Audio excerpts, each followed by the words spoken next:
Hi, this is Ken McCarthy, and we're celebrating the 20th anniversary of the System Seminar. That's the seminar where we first introduced things like squeeze pages.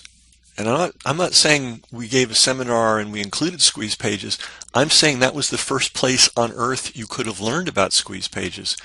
We also talked about sequential autoresponders, which were being used, but not by the majority. In fact, I would venture to say less than 1% of all marketers even knew what a sequential autoresponder was. What else did we do? We talked about A/B split testing, which even Google wasn't talking about in 2002. We talked about long ad copy. There were a few really smart people using long ad copy, again, way less than 1%. And we talked about the power of using the new pay-per-click platforms as a testing vehicle. And again, a handful. And when I say a handful, I mean like you could fit everybody around a dining room table. It was not a lot of people. The System Seminar was the first seminar that put all those things together under one roof as an integrated system. And I have been reading from the System Club Letters book. I'm going to stop doing that because this stuff's just too good. The next section is on copywriting, and I think that's going to only be for people that buy the book. I think it's kind of absurd for people at this point not to own this book. So I will read some other things from the book a little bit later. But it looks like we have to do some talking about the power of reading. This came from a book called Syria's Secret Library. And I think it's one of the most important things I can share with you. And interestingly enough, I sent it to my friend Dan Kennedy because it's just it's so moving, really, and educational. So I'm just going to read from this. As dawn breaks, the crack of rifle fire echoes through empty streets. Yellow mist, a sulfury haze of exploded barrel bombs and burning plastic hangs over shattered homes. Their warped, crumbling roofs splayed forward. Here and there, charred electric cables dangle down, limp lines of debris over a prone, bleeding city. Picking his way through the lifeless landscape, defying the rotten smells and prolonged rumbling explosions, a teenage boy slips through the half-buried entrance of a gutted building. After shutting the outside door, its weathered surface pockmarked with cracks and holes, the boy descends. Down, down he goes, step by careful step into the darkness. One palm touches the wall, steadying his passage. The other hand grips his precious bundle of books. As he nears the foot of the concrete stairs, the sounds of war fade into silence, broken only by the echoes of his sandaled feet. In the gloom, the boy gropes for a light switch. With electricity now a rarity, he does so no more in hope than expectation. A naked bulb flickers into life, illuminating a large basement room with generous high ceilings. Books, long rows of them, line almost every wall. Grand volumes with brown leather covers, tattered old tomes with barely readable spines, pocket-sized guides to poetry, classic and contemporary novels, religious works with gaudy gold lettering, a range of reference books all rub shoulders in well-ordered library lines, their neat regimented rows marred only by occasional kinks in the handmade shelves. Setting his books on a table, 14-year-old Amjad bustles about, preparing for the day ahead, stopping here and there to align chairs and rehome the odd stray book. It is early, and this is his time. The only sounds, the shifting of the books, the rustling of paper, and the faint hum of a small, rusty generator. A cloth in hand, Ahmad makes for a narrow bookcase. Carefully he takes the volumes down, then lovingly dusts each and every one before buffing the shelves into a hazy shine. In a few hours' time, the secret library will open for business. Between 20 to 30 people arrive every day. All make treacherous journeys across the shattered city, braving snipers, bombs, and missiles. Their reward? A few precious moments quietly choosing books, reading and exchanging news. Then they return to the streets and warily, block by block, inch their way home. The books Amjad so lovingly tends were not bought from shops or delivered by publishers. Most were bravely gathered from burning homes and bombed council offices, often under shelling and sniper fire. Filling the library was dangerous business.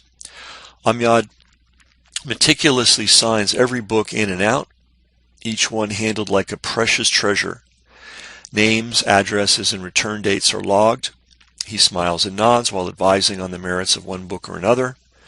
Not that he ever has bad words to say about any of them. As choices are made and titles bundled into bags, everyone is told to keep safe and come back soon. Though whether Amjad is thinking as much of his beloved books as the person borrowing them is hard to say. There is only one thing more important to Amjad than the thousands of books on the shelves, and that is the secrecy of the library itself. Everyone is told to reveal its location only to those they trust. Otherwise, he warns, pro-government planes will destroy it. That, the teenager tells me, in a near-starving city dying each day, would be the end of hope for all of us. So this is a book called Syria's Secret Library. It's written by a guy named Mike Thompson. I think he's a BBC guy or something like that. This is a true story. This is not a fable. This is a story about people literally risking their lives to have access to books and make books available to other people. So Gary Halbert, hope you know who that is. If you don't, do some homework. Had a great saying about his book. He said it's the great meat cleaver of humanity. Some people are going to read it and love me. Some people are going to read it and hate me. And I'm happy either way. I'll do business with the people that love me, and I won't do business with the people that hate me. $1 million lesson there. Very few people grasp the depths and significance of that. But this, to me, this story is the great meat cleaver of society, of humanity. If some people are going to hear this story and it's not going to resonate with them at all, and I have to say, you might as well tune out right now. No point in following me. Other people are going to read this and go, wow, I feel the same way about books. It's amazing that there are other people that feel even 100 times more than I do. So that's this story to me is a great meat cleaver of humanity. There's a great saying, being able to read and not reading is no different than being illiterate. I have these conversations with my System Club members all the time. And I want to encourage people who can read, who are able to read more. It is absolutely the golden pathway to making progress. You will, there's a saying, and it seems trite, but readers are leaders. And you might find a person that's successful in a very narrow area of life. He or she might have learned a few tricks about a particular marketplace, and now they're making some money. And as long as those tricks work, they'll be making money. But the day their tricks run out, they're lost. This happens to so many internet marketers. I can't even begin to tell you. I mean, it's like probably the most common tale in internet marketing. Somebody finds some little esoteric loophole that they can play with for a couple of months or years. They think they're a marketing genius. They teach a lot of other people how to do it at great expense, and then the whole thing collapses. That's not what we're about at the System Club. We're about strategic thinking and about figuring out what really matters about marketing, what's at the base, the fundamental, the foundation of marketing. And I want to share what I call a fundamental with you right now. And it was reading this article that put this in my mind. The big dividing line between humanity is passivity and people that actually do stuff, and that's kind of it. That's kind of, if somebody is passive and is waiting for somebody to tell them what to do, or listening to the instructions from authorities, and we certainly see a lot of that going on today, and letting other people think for them, that's the definition of passivity, right? You might stumble on accidentally making some money if you are of a passive orientation, but I don't know anybody that has lasting success across the board in life who is passive. And unfortunately, we live in a society where passivity seems to be the greatest virtue there is now, right? Just do what the authorities tell you and everything will turn out fine. So like everything else in life, not being passive, and I don't know what the right word is, being active, being an activist. I don't mean politically activist, though that might not be a bad thing these days, but being activist in your own life, it's a muscle, and it's a muscle that gets stronger with use. And like a muscle that's not used, it gets weaker than loose, weaker without use. And I'm going to say that more than anything, more than learning how to market, more than reading books, more than doing anything, the muscle that you really want to develop to get what you want in this life is the muscle of being an activist in the broadest sense of the term. And you want to examine your life with great care and find any area where you are being a passive person. There's a great saying that I love. People that take a casual approach to life end up becoming casualties. So just wanted to give you a little thought. This is the spirit with which I operate and the spirit with which I encourage my System Club members to operate. And we're a group of people that work this way. And it's not easy to join the System Club.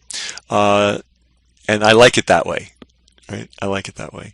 And you have an opportunity to get this book and dive into it and see what the source of all this innovation in internet marketing was. It wasn't technical. It wasn't knowing a few tricks.